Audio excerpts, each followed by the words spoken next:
Hey, there is Tomas Cortez, creator of HRpreneur. I'm so excited to bring you other in between episodes, the series of Minisodes where we can listen to essential elements of our future episode podcast. I recommend you fasten your seatbelt to enjoy every second with our guests. Here with us is Judy Ellis, and I'm pretty sure you remember her from the episode about the sneak peek of DEI Strategy. If not, please go to the episode 1 of the second season and listen more about her, because today we will explore with her the strategy framework to advance women leaders.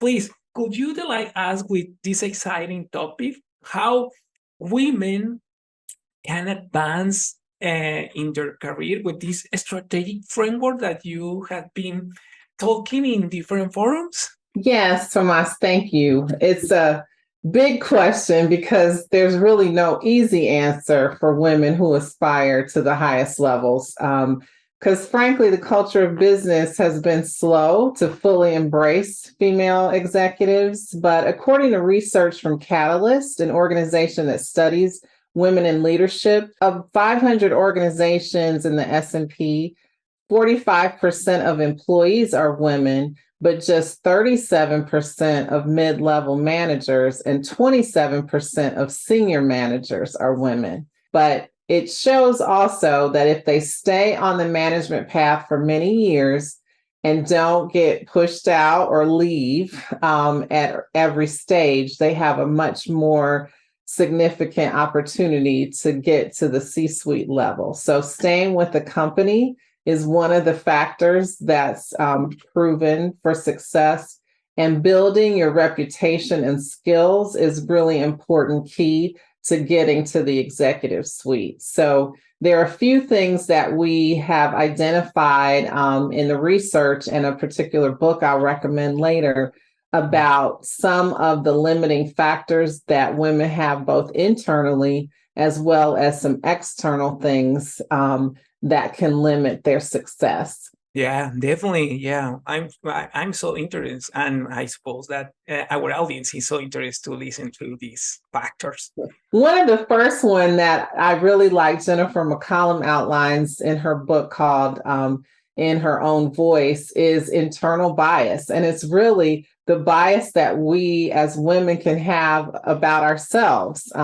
And in even coaching some women aspiring to executive levels, there are, based on our culture, our family of origin, et cetera, we often have limiting thoughts about should we really pursue career full-time or should we be caretaking for some of us as children or parents and those other demands. Or so thinking about our own intention and managing the thoughts in our head so we're not feeling imposter syndrome, like we shouldn't really be here, knowing that we deserve to be here, even if we may have limited work hours that we can put against things, or we have to work different hours than other people to be more flexible.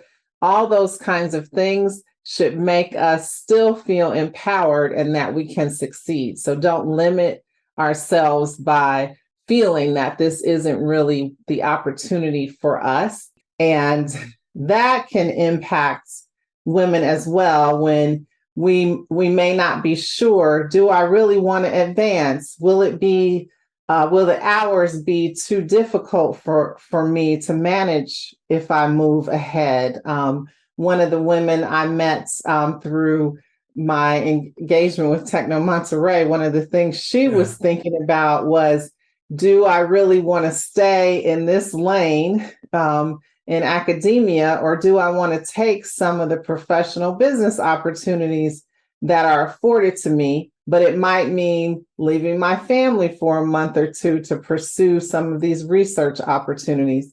And what they found is when you don't make a decision, you really are making a decision, because if your heart is really one place and your mind is somewhere else, you're not giving your full self to the role. So really getting clear about what I want. You know what? I want to be a C-suite executive. That's in my heart. That's what I want to do. Therefore, it's like the North Star that will guide you to help you make decisions. So really having clarity about what you want and starting to articulate that to other people. This is what I want to do. This is where I hope to be. And in some of our cultures, we're taught that can sound like bragging. So again, that's working on our own beliefs, that telling people what you really want and where you want to go is actually good. And it may push you out of your boundaries, but it could be important to do. Definitely. That is, the clarity is not only for women, it's also, I suppose, that apply for everyone that wants to achieve something in their career.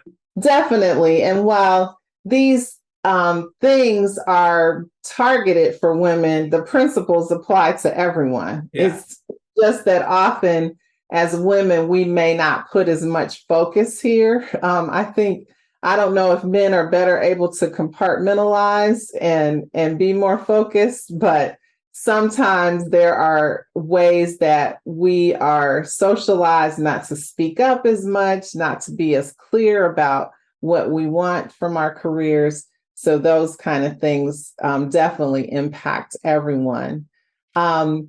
We also talked about the importance of really making sure that you own your power, you recognize your confidence, you kind of have your own brand and your own presence. And I will kind of lump all those things together in saying that it's important to think about the presence that you're projecting to others, and be aware of that and work to hone those skills. Because as you move up in the organization, your technical competence at a certain level is kind of assumed, but how you communicate and how you project your confidence is what really may end up being limiting or help you really accelerate in your career. The second part of this minisode is coming soon.